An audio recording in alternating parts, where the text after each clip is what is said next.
राधे राधे, जय श्री कृष्णा। कहानी संग्रह में हमारे सभी दर्शकों का हार्दिक स्वागत है।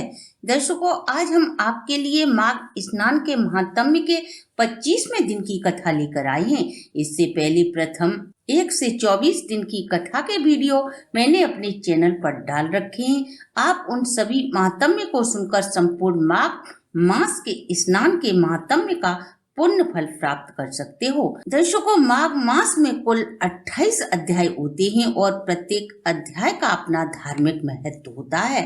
25वें दिन की कथा में केरल के एक वेद पाठी ब्राह्मण के राक्षस होने की कथा को श्रवण करेंगे। इससे पहले 24वें अध्याय में हमने देखा चित्ररथ भगवान श्री हरि से द्वेष के कारण एक के बाद एक भयानक नरक की यातनाएं भोगता रहा। इसके बाद वह हिमालय पर्वत पर महापिशाच की योनि को प्राप्त हुआ। पिशाच के शरीर को धारण कर वह एक जंगल से दूसरे जंगल में भूख प्यास की वेदना को सहता हुआ अचानक देवदूती के आश्रम के पास पहुंचकर जोर जोर से रोने चिल्लाने लगता है। उस समय देवदूती तपस्या कर रहे थे। जब पिशाच के रोने के स्वर उनके कानों में पड़ते हैं तो देवदूती वहां आकर उससे रोने का कारण पूछते हैं। वह पिशाच संपूर्ण वृतांत उन्हें सुनाता है और ऋषि से अपनी मुक्ति का उपाय पूछता है। तब ऋषि उस पिशाच को बताते हैं कि माघ मास में संगम में स्नान करने से तुम्हारे सभी पाप नष्ट हो जाएंगे और इस पिशाच योनि से मुक्ति प्रदान कर स्वर्ग का सुख भोगोगे। इस जल की एक बूंद से केरल देश का ब्राह्मण राक्षस योनि से मुक्त हो गया था। उस पिशाच को ऋषि के वचनों को सुनकर संतोष का अनुभव हुआ और वह ऋषि से केरल देश के ब्राह्मण के राक्षस होने व मुक्त होने की कथा को सुनाने की विनती करता है। तब देवदूती जी कहते हैं कि हे पिशाच सुनो, मैं तुम्हें पुण्यदायक कथा सुनाता हूँ। केरल देश में वसु नाम का एक वेदांत में पारंगत ब्राह्मण रहता था। उसने अपनी भूमि को पट्टे पर अपने भाई बंधुओं को दे रखी थी। उन बंधु बांधवों ने उसकी सभी भूमि पर कब्जा कर उससे छीन ली थी। अतः वह धन के अभाव में दुखी होकर अपनी जन्मभूमि को त्याग कर देश देश भटकता फिरा। फिर एक दिन किसी बीमारी से पीड़ित होकर भूख प्यास के कारण ब्राह्मण की मृत्यु हो जाती है। उसकी दाह क्रिया, उसका त्रयोदशी संस्कार आदि कुछ भी उसका क्रिया कर्म नहीं हुआ, जिसके कारण वह एक निर्जन वन की कंदरा में प्रेत योनि को प्राप्त होकर चिरकाल तक निवास करता रहा। वहाँ वह अत्यधिक शीत और ताप के बिना अन्न जल पिए बिना तड़पता हुआ लंबी लंबी सांसें लेता हुआ वायु के सहारे इधर उधर घूमता था। कहीं भी शरण न मिलने के कारण मन में सोचता था, मैं न जाने किन कर्मों का दुख भोग रहा हूँ। जो लोग हवन यज्ञ गोविंद की पूजा आत्मविद्या का अभ्यास नहीं करते तथा प्रसिद्ध तीर्थों से विमुख रहते हैं, दुखी लोगों को अन्न धन वस्त्र जल पीने को नहीं देते, वे कर्महीन होते हैं। पाखंडी कुटिल चोर ठग की प्रवृत्ति वाले बाल वृद्ध आतुर स्त्रियों पर निर्दयता का व्यवहार करने वाले जो लोग इनका धन हरण करते हैं व असत्य बोलते हैं, उनका सर्वदा त्याग करना ही श्रेष्ठ कर होता है। आग लगाने वाले, विष देने वाले, झूठी गवाही देने वाले, वैश्यागामी, ग्रामवासियों को यज्ञ कराने वाले, माता पिता बहन संतान स्त्री शरणागत का त्याग करने वाले, लोभी नास्तिक, दूसरे के गुरु वेद धर्म शास्त्रों की निंदा करने वाले, ऐसे लोगों को संसार में बार बार जन्म लेकर भिन्न योनियों में जाकर अनेकों दुख भोगने पड़ते हैं। प्रेत राक्षस पिशाच और तिरछी चाल चलने वाले वृक्ष योनि में जन्म लेने वाले, इनको न इहलोक और न परलोक कहीं भी सुख की प्राप्ति नहीं होती। अतः निषिद्ध कार्यों को छोड़कर धर्म यज्ञ दान तप देव पूजन आदि करना चाहिए और मंत्र देवता गुरुओं की सेवा चारों वर्ण वालों को सदा करनी चाहिए।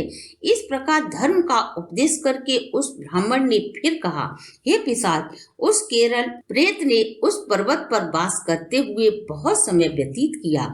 एक बार मार्ग में एक पथिक को 2 घड़ों में त्रिवेणी का जल भरकर ले जाता जब उसने देखा तो वह आनंद पूर्वक भगवान जनार्दन का परम पुनीत श्लोक का जाप करता हुआ मार्ग में जा रहा था। उसे देखकर प्रेत ने उसका मार्ग रोककर अपना विकराल रूप दिखाकर कहा, तुम डरो नहीं हे उत्तम कार्यटक, तुम मुझे थोड़ा सा जल पिला दो। यदि तुम मुझे जल नहीं पिलाओगे तो निश्चय ही मेरे प्राण चले जाएंगे। देवदूती बोले। ऐसे प्रेत के वचन को सुनकर उस राहगीर को बड़ा आश्चर्य हुआ और वह उस प्रेत से बोला, हे महाकृष्ण, दुर्लभ मुरझाए हुए नग्न रूप, मृत्यु के इच्छुक कुरूप, महाडरावने, धूमकाय, भयंकर, चंचल नेत्रों वाले तुम कौन हो जो पैरों से पृथ्वी का स्पर्श नहीं करते? तुम्हारी बाहें और उदर मांस रहित है।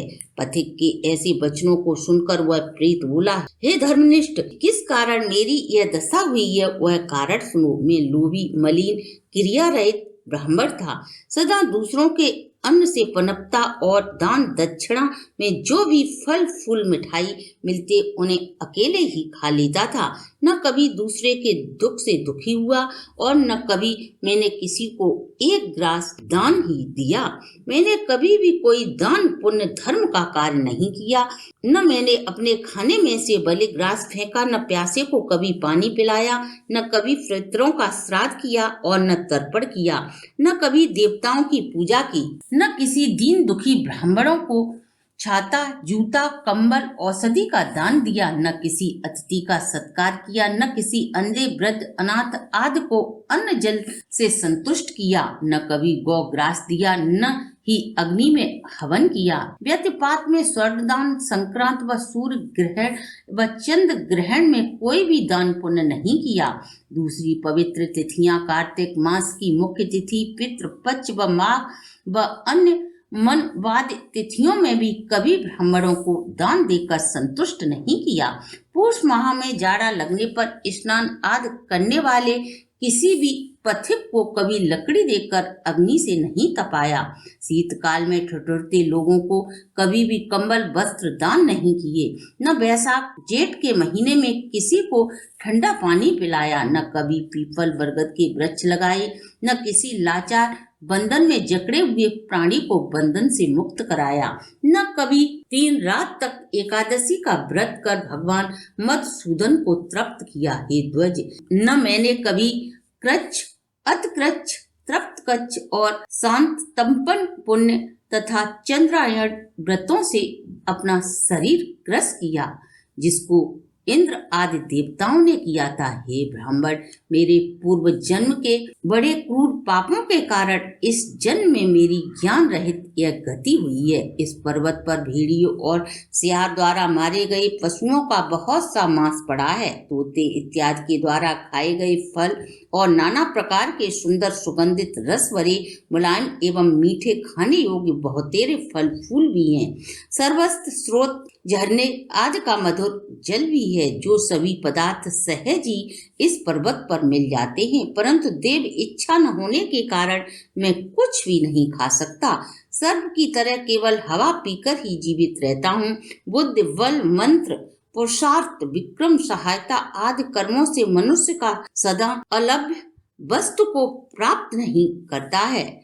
लाभ, हानि, सुख, दुख, विवाह, मृत्यु, जीवन, भोग, रोग तथा वियोग में केवल भगवान की ही मर्जी होती है, अन्य कोई कारण नहीं होता।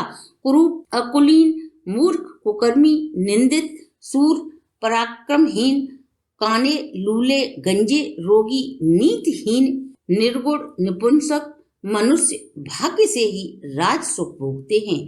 जिन्होंने तिल, गाय, स्वर्ण, वस्त्र, झोंपड़ी, घर, 8 वर्ष की कन्या, पृथ्वी, सैया, आसन, तांबूल, मंदिर, धन, भोजन सामग्री, चंदन, अगर का दान किया है।